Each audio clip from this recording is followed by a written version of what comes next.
Eu vi um pastor que disse que ligou pro obreiro dele, que estava de prova para ser consagrado evangelista, e disse: irmão, vem aqui em tal lugar, agora, 3 horas da manhã. O irmão foi lá, chegou lá, o pastor desligou o telefone, o irmão chegou lá, ligou pro pastor, nada, o irmão amanheceu lá, voltou, depois ele chegou no... Pastor, tu me liga para mim 3 horas da manhã, achou ruim? Não, pastor. Botava o irmão para pintar a parede da igreja, chegava lá, pegava a lata de... Eu vi pastores contar que faziam isso antigamente. Aí falava: segura que essa lata de tinta, e virava de propósito. Pegava o evangelista, pregador, separado evangelista, botava ele para pregar no congresso geral, no congresso regional. Agendava ele com 6 meses, 1 ano de antecedência. O irmão passava 1 ano preparando a mensagem. No dia o pastor dizia: irmão, eu vou pregar hoje, tá bom? E o obreiro tinha que dar glória. Porque se não desse, aí quando passava por essas provas, aí o pastor chegava na reunião: fulano passou na prova, vamos consagrar ele. Nesses meus 20 anos servindo a Deus e ao reino de Deus, ao Evangelho de Cristo, a gente já viu de tudo. Estava observando esse vídeo aqui com vocês, queridos, e eu comecei a perceber, e nas nossas andanças por aí, em várias cidades, pregando, conhecendo pessoas, fazendo amizades, sabe o que eu tenho percebido? Existem muitas pessoas que fazem do Evangelho uma ocasião para obter lucro, obter ganho. Tem muitas pessoas querendo virar pastor ou líderes dentro de uma determinada denominação para ser servido pelas pessoas e não servir, quando que a finalidade do pastoreio, da liderança, é ajudar as pessoas que estão ali e não receber delas idolatria. Essa conversa aí que esse irmão está falando nesse vídeo, falando que pastores provam obreiros, isso aí, na verdade, queridos, não existe dentro do Evangelho, dentro do reino de Deus, legalidade para pastores humilharem as pessoas. Que negócio é esse de um pastor ligar de madrugada para o camarada que é casado, que tem família, que tem um trabalho, e fazer o cara de tonto, fazer o cara de besta, fazer o cara ir no lugar e não falar nada, só para ver se o cara vai?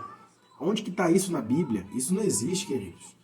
Que negócio é esse de você marcar com uma pessoa para ela pregar em determinado congresso, chegar no dia e falar: não, quem vai pregar sou eu. E a pessoa tem que aceitar. Não, o Evangelho não é isso. A Bíblia diz que a nossa palavra deve ser sim, sim e não, não. Isso é engano.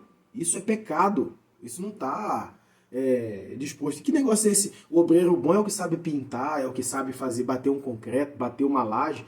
Tem certo tipo de gente que não tem aptidão para essas coisas. O trabalho dele, ele trabalha com outro tipo de coisa, nunca trabalhou com esse tipo de serviço. Então quer dizer que essa pessoa não sirva para o reino de Deus? Quando, na verdade, a gente está colocando o foco em uma determinada estilo e rejeitando o principal.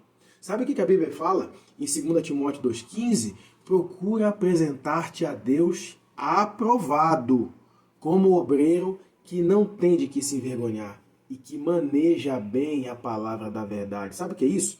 Eu vejo muitos obreiros sendo provados pelo ministério, por pastores, por bispos, por denominações, sei lá, por pastores presidentes setoriais, distritais, locais, para ver se o cara sabe pintar, para ver se o cara sabe bater uma massa, lavar um banheiro, e o principal tem ficado de lado.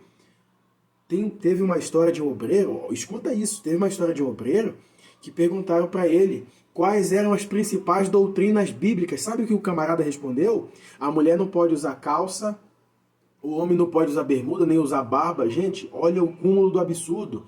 Mas muitas igrejas estão preocupadas em provar o obreiro para ver se ele é um bom servente de pedreiro. E não está se importando se ele cuida bem da sua casa, se ele é um bom pai, se ele é um bom marido, se ele é um bom profissional, se ele é honesto, se ele ama a Deus e a sua família. O maior ministério de um homem de Deus é a sua casa, é a sua família. E principalmente manejar bem a palavra da verdade. Tem obreiro que, se o pastor dá a oportunidade para ele, ele sabe bater massa, que é uma beleza, ele sabe pintar, que é uma beleza. Mas se você der uma oportunidade para ele dar uma saudação, que é até uns 5 minutos, ele vai cantar um hino, ele vai contar um testemunho para depois da saudação. Não tem preparo, não sabe achar um texto bíblico, não sabe explicar uma doutrina bíblica. Quanto que o obreiro ele tem que ser aprovado e manejar bem a palavra da verdade. Observe, as pessoas estão preocupadas que o obreiro seja um serviçal, um vassalo para servir o pastor e as suas boas vontades. Eu peço licença aos meus amigos pastores, não é uma crítica centralizada, mas é o que tem acontecido no Brasil. E é tempo de nós mudarmos isso. Sabe o que a Bíblia fala em 1 Timóteo 3,2? Vai falar sobre as qualificações que um obreiro precisa ter. A Bíblia vai dizer que é necessário que o bispo seja irrepreensível, marido de uma só mulher, moderado, sensato, respeitável, hospitaleiro e apto para ensinar. Como é que esse cara vai ensinar alguma coisa se ele não aprende? Ele não deve ser apegado ao vinho, ele não deve ser violento, ele deve ser amável, pacífico e não pode ser avarento apegado ao dinheiro. O verso 4 vai dizer que ele deve governar bem a sua própria casa, tendo seus filhos em sujeição a ele e viver com toda a dignidade. A Bíblia vai dizer ainda, pois se alguém não sabe governar a sua casa, como que ele vai conseguir governar a igreja de Deus se ele não sabe governar bem a sua casa? O versículo 6 vai dizer que ele não pode ser novo convertido. Por quê? Ele não vai ter aquele conhecimento bíblico mínimo que ele precisa ter para estar diante da obra de Deus. Ele também deve ter uma boa reputação para que ele não caia na cilada do inimigo. Paulo vai deixar destacado o que esse obreiro precisa fazer nessa lista aqui. Não sei se você percebeu, não fala de pintar bem, de bater massa bem, de fazer laje, né, de ficar sendo feito de bobo, de besta pelo pastor. Isso não precisa. Você precisa ser um obreiro que não tem do que se envergonhar e que maneja bem a palavra da verdade. Sabe o que a Bíblia diz na sua essência. Às vezes você não sabe pintar uma parede, mas você conhece a palavra de Deus e aplica ela na sua vida, e você é um ótimo marido, um ótimo pai, um ótimo pastor, um ótimo profissional, um ótimo funcionário, e o nome de Jesus é glorificado através da sua vida. Se você que está vendo esse vídeo é tratado como um lixo, procure um lugar onde você é valorizado pelo homem que você é, pelo sangue que foi derramado por você. Não aceite, não deixe as pessoas confundir bondade com bestice.